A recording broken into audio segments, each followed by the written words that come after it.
नमस्कार, आप देख रहे हैं पहाड़ टीवी। आपके साथ मैं हूं बबीता। रुक करते खबरों का, लेकिन उससे पहले एक नजर आज की हेडलाइंस पर। कांग्रेस की परिवर्तन रैली में मोबाइल चोर की हुई धुनाई, पुलिस ने बचाई चोर की जान। पुलिस ने किया 2 तस्करों को गिरफ्तार, 7 कछुए बरामद, मुकदमा हुआ दर्ज। दिल्ली के मुख्यमंत्री अरविंद केजरीवाल का एक बार फिर उत्तराखंड दौरा, कर सकते हैं बड़ी घोषणाएं।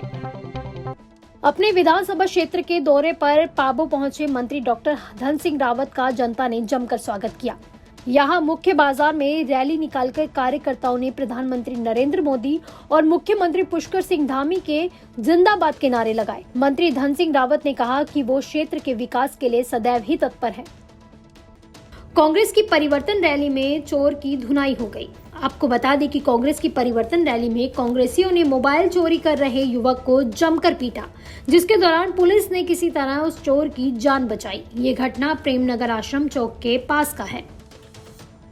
अरविंद केजरीवाल के उत्तराखंड दौरे लगातार जारी हैं। आम आदमी पार्टी ने अपने ट्विटर हैंडल से सीएम केजरीवाल के उत्तराखंड दौरे की जानकारी दी है। आपको बता दें कि केजरीवाल का ये पहला हल्द्वानी दौरा होगा। इससे पहले वो 2 बार देहरादून आ चुके हैं। उन्होंने अपने 2 दौरों में बिजली गारंटी के तहत 300 यूनिट प्रति माह बिजली देने की घोषणा के साथ ही कर्नल अजय कोठियाल को सीएम पद का चेहरा घोषित किया था। साथ ही उन्होंने उत्तराखंड को आध्यात्मिक राजधानी बनाने की भी घोषणा की थी। अब तीसरे दौरे में वो फिर से कोई बड़ी घोषणा कर सकते हैं। पिछले 2 सालों से चिरबिटिया में बंद पड़े राजकीय औद्योगिक प्रशिक्षण संस्थान को संचालित करने की मांग को लेकर स्थानीय लोगों ने क्रमिक अनशन शुरू कर दिया है। आंदोलनकारियों ने जल्द आईटीआई के शुरू न होने पर सांकेतिक चक्का जाम और भूख हड़ताल शुरू करने का निर्णय लिया है। उत्तराखंड क्रांति दल के युवा नेता मोहित डिमरी ने चिरबिटिया में आईटीआई को पुनः संचालित करने को लेकर चल रहे आंदोलन को अपना समर्थन दिया। साथ ही उन्होंने धरना स्थल पर पहुंचकर कहा कि आज अपने हक की लड़ाई के लिए आंदोलन करना पड़ रहा है। बिना आंदोलन के तो सरकार के कानों में जूं तक नहीं रेंग रहा। उन्होंने कहा कि सरकार व्यावसायिक प्रशिक्षण संस्थानों को बंद कर यहाँ के युवाओं का भविष्य चौपट करना चाहती है। देखिए, भाजपा सरकार ने जो हमारे आईटीआई संस्थान है, इसके अलावा जो पॉलिटेक्निक संस्थान है, इन संस्थानों को लगातार बंद कर रही है। इसके चलते जो हमारे नौजवान साथी हैं वो व्यावसायिक शिक्षा से महरूम हो रहे हैं। अभी आईटीआई में पिछले 2 वर्ष पूर्व यहाँ पर एक हमारे यहाँ आईटीआई संचालित होता था। आज वो पूरी तरह से बंद हो गया है। यहाँ पर अब किसी भी तरह की कक्षाएं संचालित नहीं हो पा रही हैं। इसको लेकर स्थानीय लोगों में एक भारी आक्रोश बना हुआ है और यहाँ पर आज से इस आईटीआई को पुनः संचालित करने की मांग को लेकर स्थानीय लोगों ने कर्मिक अनशन भी शुरू कर दिया है। कि जो विगत वर्ष से हमारे 3 वर्षों से यहाँ पे आईटीआई बंद है। हमें पता है कि हमारे जो छात्र 10/12 में पास होकर आगे की कक्षाएं के लिए जो आईटीआई में प्रवेश लेते थे वो आज वंचित हैं। लड़कों को ये है कि कहाँ जाना है। सरकार कहती है कि हमें जो है पलायन रोकना है। मैं पलायन किस चीज़ से रुकेगा? आप विद्यालय ही बंद कर रहे हैं, एक शिक्षा संस्थान ही बंद कर रहे हैं। तो मैं यही कहना चाहूँगा कि सरकार को हमारे मांग को जल्द मानना पड़ेगा, नहीं तो आगे के लिए हमें लंबे आंदोलन के लिए बाधित होना पड़ेगा। बस हमारी मांगे यही है कि सरकार तो कह रही है पलायन रोको, शिक्षण संस्थान बंद है। यहाँ पे 2 साल से आईटीआई बंद पड़ा हुआ है। वही हमारे यहाँ पे भरसार जो है वो खाली नाम मात्र का, बस खाली वो जो बिल्डिंग भी बनी थी वो टूटने वाली है। तो सरकार से हमारी यही अनुरोध है कि जब तक हमारे यहाँ पे आईटीआई का प्रवेश या वो शुरू नहीं हुआ तो तब तक हम यहाँ पर इसी तरह से अनशन करेंगे और आगे भी सरकार हमारी मांगे पूरी नहीं करेंगे तो अनिश्चित काल के लिए हम धरना प्रदर्शन करते रहेंगे। और हमारी जो ये आज जो कर्मिक अनशन यानी आईटीआई के संबंध में जो कर्मिक अनशन आज से हमने शुरू किया है। पहले भी हमने शासन प्रशासन से कई बार इसके मतलब प्रवेश फॉर्म के लिए मांग की थी। ये 1992 में ये स्थापित हुआ था और हमने यानी 2 साल से यहाँ पर सरकार द्वारा कोई भी प्रवेश नहीं दिया जा रहा है। तो आज से हमारा ये कर्मिक अनशन शुरू हो गया है। यहाँ पर 1992 से जो है आईटीआई चल रही थी, बहुत अच्छी आईटीआई चल रही थी, पर लेकिन किराए के भवन पर चल रहा था। 2000 में किराए के भवन पर चली रही थी। इन्होंने कुछ ट्रेड इसमें कम कर दिए थे, लेकिन फिर भी चल रही थी। अभी इन्होंने जो है अगस्त 2020 में जो है जो निकाला है कि हम जो है कोई किराया नहीं देंगे और वहाँ बंद कर दिया जाएगी ITI, किराया नहीं देंगे। तो अपना सामान वापस ले जा रहा था। हमने जन विकास संस्थान की ओर से बहुत कोशिश की, मांग की, बॉन्ड बना करके दिया कि आप जो है हम आपको निःशुल्क भवन देते हैं संस्था का, आप इसमें जो है चलाइए। हमने बॉन्ड दिया बना करके, लिखत पढ़त की, यहाँ तक कि सचिव के साथ भी पास भी गए। उसके बाद जो है वहाँ पर इन्होंने जो है हमारे यहाँ रख दिया, संस्था में सारा सामान रख दिया। लेकिन जो हमने बॉन्ड दिया था इसलिए नहीं दिया था कि आप यहाँ पर स्टोर बनाए, हमने दिया था कि यहाँ पर क्लास चले, क्योंकि यहाँ पर जो नवयुवक हैं यहाँ पर 2 साल से जो है भटक रही है। जो आप नेता राजेश बिष्ट प्रदेश कार्यकारिणी सदस्य के नेतृत्व में कल आम आदमी पार्टी कार्यकर्ताओं द्वारा लोहाघाट विधानसभा के ब्लॉक के अंतर्गत आने वाले सामुदायिक स्वास्थ्य केंद्र पर भारतीय जन औषधि केंद्र को सस्ती दवाओं से वंचित रखने के विरोध में आप कार्यकर्ताओं द्वारा लोहाघाट SDM को ज्ञापन पत्र सौंपा गया।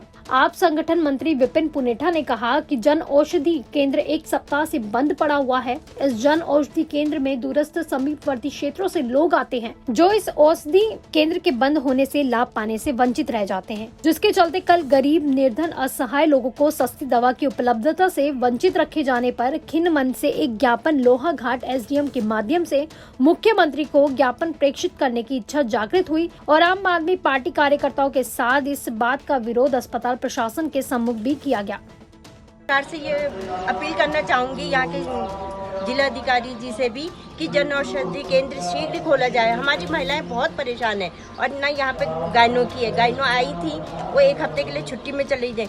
क्या महिलाएं बीमार नहीं पड़ेंगी? महिलाओं के लिए ये सुविधा जरूरी होनी चाहिए। तो इसलिए मैं प्रशासन से यही उम्मीद करूँगी। हम आम पार्टी वाले उनके पास आए हैं, विज्ञापन भी दे रहे हैं कि ये जल्दी से जल्दी खोला जाए और इसमें सरकार हमारी मदद करे। आज मैं उप जिलाधिकारी कार्यालय में एक ज्ञापन माननीय मुख्यमंत्री महोदय को भेजूंगा। वो इस आशय का है कि एक केंद्र सरकार और राज्य सरकार दोनों सरकारों द्वारा मिलकर के एक ग्रामीण असहाय निर्धन लोगों के लिए जन औषधि केंद्र प्रत्येक CHC में निर्धारित किए हैं और खोले हैं।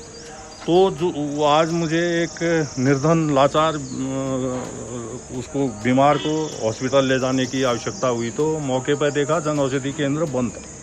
तो पता किया तो वहाँ एक मैडम कोई आई, उन्होंने बोला कि ये 1 हफ्ते से बंद है। तो अभी उसकी विस्तार से मैंने जानकारी ली तो वो 1 हफ्ते नहीं 1 महीने से बंद है।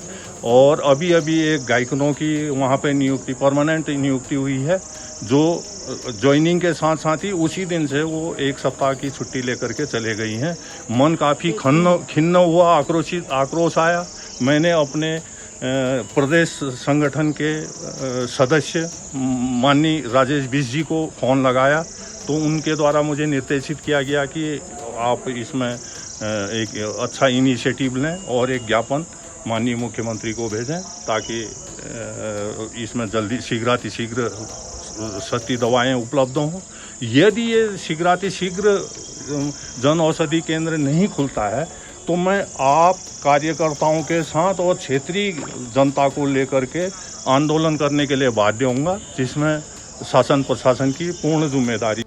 चमोली जिले के नारायण बगड़ विकासखंड के ग्राम सभा कोटली के केदारकोट गदेरे में बना पुल जर्जर स्थिति में है, जिसकी वजह से राजकीय इंटर कॉलेज कोटली के बच्चों को बड़ी मुश्किलें आ रही हैं। कोट, भटियाल और अन्य 8-10 गांव के इन स्कूली बच्चों को रोज इसी तरह ये सफर तय करना पड़ता है। साथ ही सामाजिक कार्यकर्ता विक्रम राम मेहंड का कहना है कि विभाग को इस पुल की सुध लेते हुए जल्द ही इसका निर्माण करवाना चाहिए। कालाढूंगी CO बलजीत सिंह भाकुनी ने कालाढूंगी थाने का अर्धवार्षिक निरीक्षण किया। निरीक्षण के दौरान उनको सब कुछ सामान्य मिला। CO ने बारीकी से जांच करते हुए मालखाना सरकारी संपत्ति अभिलेखों, कारतूसों की मात्रा और उसके रखरखाव की सघन निरीक्षण के साथ ही थाना परिसर का भ्रमण भी किया। उन्होंने शस्त्र चलाने संबंधित पुलिस कर्मियों से पूछताछ भी की। साथ ही CO बलजीत सिंह भाकुनी ने पुलिस कर्मियों से और अधिक सहयोग की बात भी कही। देखिए, हमारे द्वारा प्रत्येक 6 माह में 2 बार साल भर में अर्धवार्षिक मुआयना मेरे द्वारा किया जाता है। ये पिछले जनवरी से लेकर अब तक के 6 माह का निरीक्षण किया जाता है।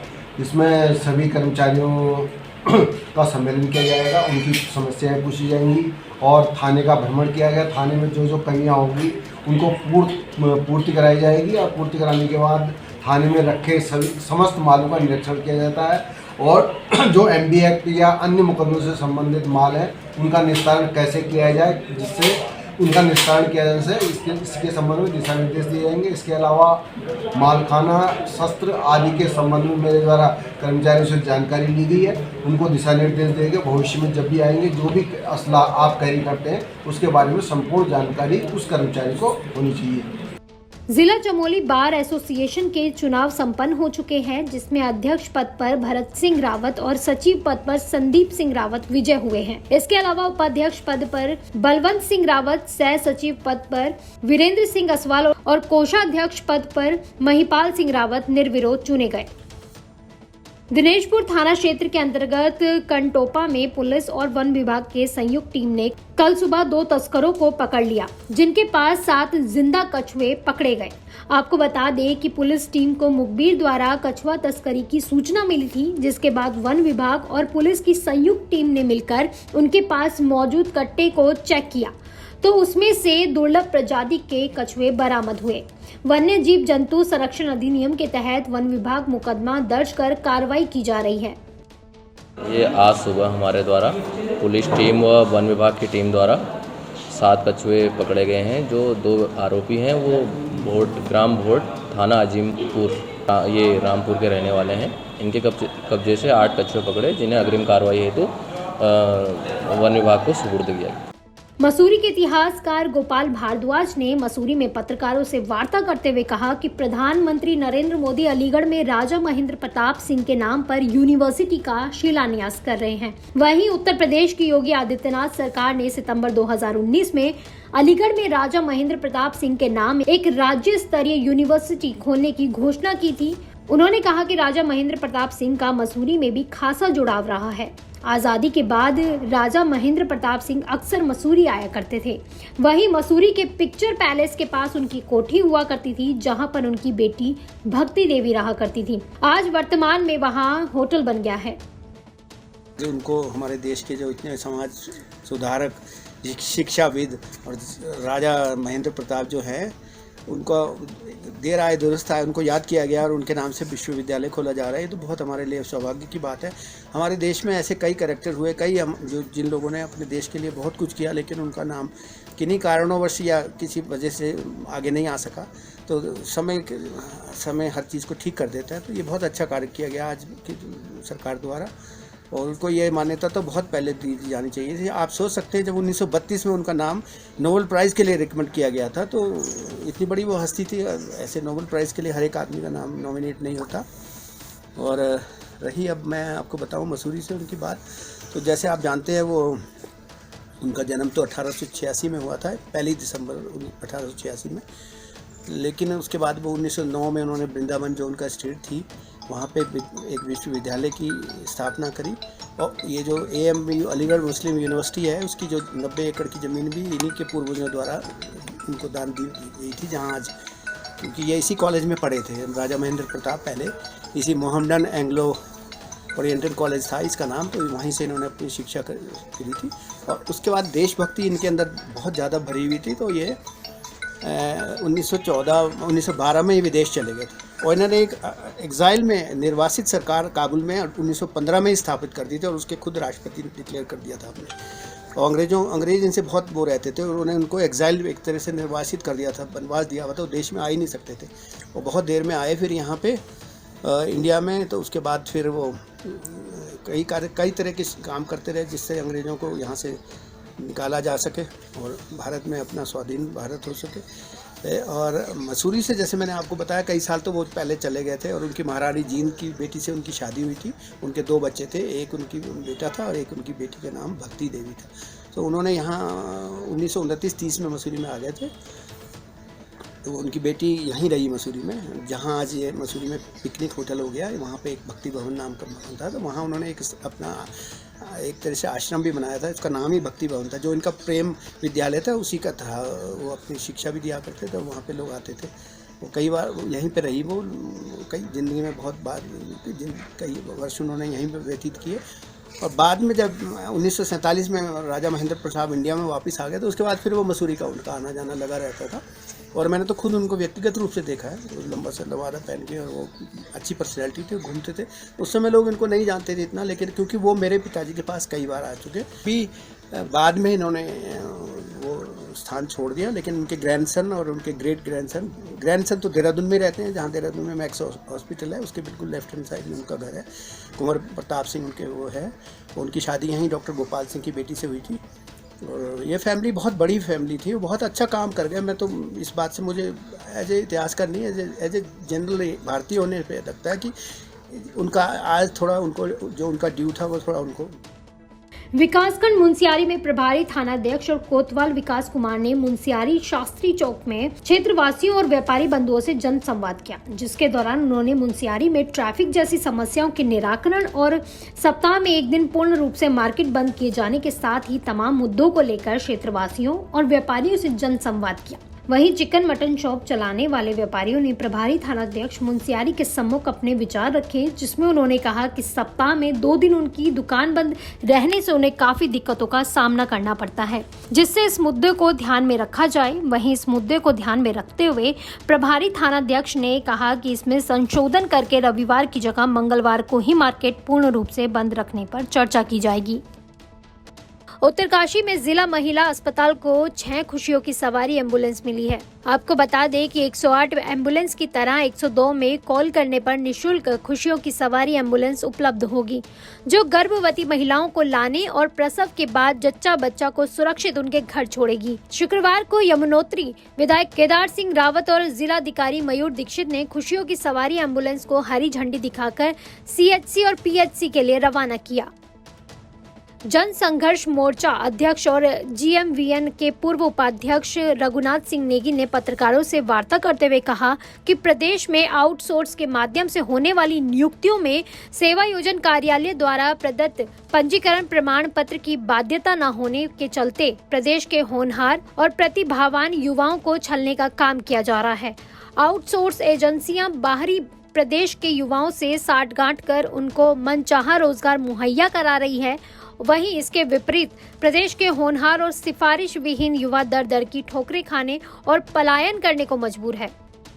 देश में आउटसोर्स के माध्यम से होने वाली नियुक्तियों में इतने बड़ा खेल चला है कि हमारे प्रदेश का जो प्रतिभाशाली युवा है, जो सिफारिश विहीन है, उसको छलने का काम सरकार कर रही है। दरअसल आजकल हो क्या रहा है, पहले से जो व्यवस्था है कि उपनल में हो चाहे PRD और तमाम जो भी आउटसोर्स एजेंसी है, इसमें कहीं भी ये प्रावधान नहीं है कि सेवा आयोजन कार्यालय का जो प्रमाण पत्र है, जो पंजीकरण प्रमाण पत्र सेवा आयोजन कार्यालय बेरोजगार युवाओं को देता है, उसके बाध्यता नहीं है। और उसकी बाध्यता न होने के कारण कोई भी बाहर के अन्य प्रदेशों के जो लोग हैं, जो सेटिंगबाज हैं, जिनकी अच्छी अप्रोच है, मनमाना जो पद है वो हासिल कर लेते हैं, नौकरी हासिल कर लेते हैं। हमारा कहना यह है कि अगर सरकार इन आउटसोर्स के माध्यम से मिलने वाली नौकरियों में सेवायोजन पंजीकरण की व्यवस्था अनिवार्य कर देगी कि इसमें सेवायोजन पंजीकरण प्रमाण पत्र लगेगा ही लगेगा,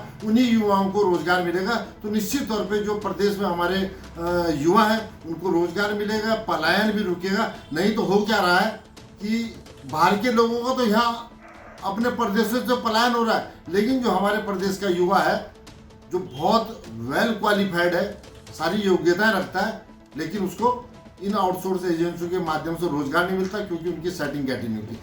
भारतीय स्टेट बैंक ग्रामीण स्वरोजगार प्रशिक्षण संस्थान द्वारा आयोजित डेयरी फार्मिंग और वर्मी कंपोस्ट प्रशिक्षण ग्राम पंचायत उत्तरो विकास खंड भटवाड़ी में राष्ट्रीय ग्रामीण आजीविका मिशन से जुड़े SHG 58 महिला सदस्यों का 10 दिवसीय प्रशिक्षण प्रमाण पत्र वितरण के साथ ही संपन्न हुआ। समापन समारोह में ग्राम प्रधान धर्मवीर सिंह पवार ने संस्थान का आभार जताया, साथ ही कहा कि ग्रामीण क्षेत्र में परंपरागत तरीकों से कई लोग डेयरी फार्मिंग वर्मी कंपोस्ट का कार्य कर रहे हैं। यूं तो राज्य सरकार पर्यटन मंत्री पर्यटन को बढ़ावा देकर युवाओं को रोजगार देने की बात करती है, वहीं पर्यटन मंत्री के घर से 50 मीटर की दूरी पर स्थित 30 सैया पर्यटक अतिथि गृह लगभग पिछले 3 सालों से बंद पड़ा हुआ है। रख रखाव न होने के कारण अतिथि गृह अंतिम सांसें ले रहा है। वर्तमान हालत ये है कि बंद पड़े इन कमरों के अंदर जो भी सामान रखा हुआ है उनके ऊपर चूहे कूद रहे हैं। पर्यटक अतिथि गृह के चारों ओर झाड़ियां, गंदगी फैली हुई है और इसके अंदर की स्थिति ऐसी बनी हुई है जिसमें बिस्तर बेड सब कुछ सड़ चुके हैं। जी, यहाँ पर ये पर्यटन विभाग द्वारा बनाया गया 30 शहरा रेन बसेरा है। इसका कोई रखरखाव नहीं है, जबकि पर्यटन मंत्री के घर के बिल्कुल नज़दीक है और यहाँ पर बेडों की हालत बिल्कुल बुरी हो रखी है। और आपने देखा होगा कि सारे कमरे ऐसे हो रखे जैसे कोई गौशाला होगी और चारों तरफ झाड़ी हुई है, इसमें कोई रखरखाव नहीं है।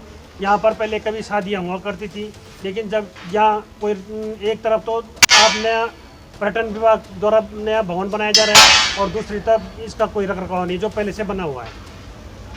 और हम पर्यटन मंत्री से इसके लिए ये चाहते हैं कि इसका जल्दी से जल्दी रखरखाव और इसमें जो बेड हैं और जो इसमें बिजली पानी की व्यवस्था है वो सुचारू रूप से सही की जाए, ताकि हमारी जो गरीब कन्या की जो शादी होती थी यहाँ पे वो सुचारू रूप से चली जाए। नगर पालिका डोईवाला प्रशासन ने नगर को स्वच्छ रखने के लिए नगर के लोगों के साथ व्यापारियों से जन सहयोग मांगते हुए कहा कि घर और दुकान का कूड़ा हर हाल में कूड़ा उठाने वाली गाड़ी को ही दे और जो न्यूनतम चार्ज नगर पालिका की तरफ से रखा गया है उसका भुगतान भी समय से करें, ताकि नगर पालिका को व्यवस्थाएं बनाने में दिक्कतों का सामना न करना पड़े। साथ ही नगर पालिका के अधिशासी अधिकारी शाह ने बताया कि नगर को स्वच्छ और साफ रखने के लिए नगर पालिका प्रशासन लगातार मुहिम चलाकर नगर वासियों को बीमारियों से दूर रखकर नगर को आदर्श नगर पालिका बनने की ओर अग्रसर है।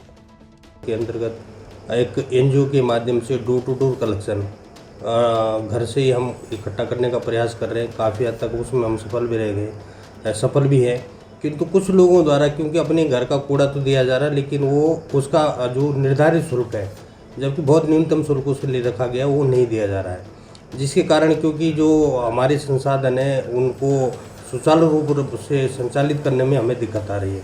तो मैं आम लोगों से अपील करता हूँ आपके माध्यम से, चैनल के माध्यम से, कि सभी लोग जो हैं जो निर्धारित शुल्क है कम से कम प्रति माह उसको तो ज़रूर दें और अपना कूड़ा घर का निश्चित रूप से उसको हर हाल में जो जब भी हमारी कूड़े की गाड़ी आती है तो वो उसको अपने कूड़े को उनको दे दें।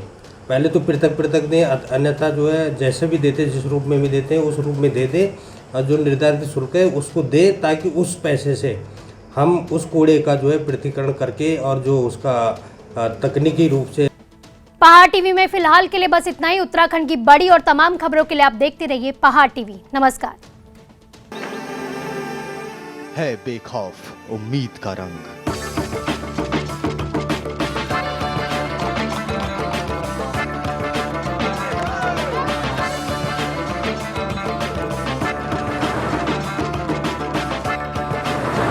है आस्था भी।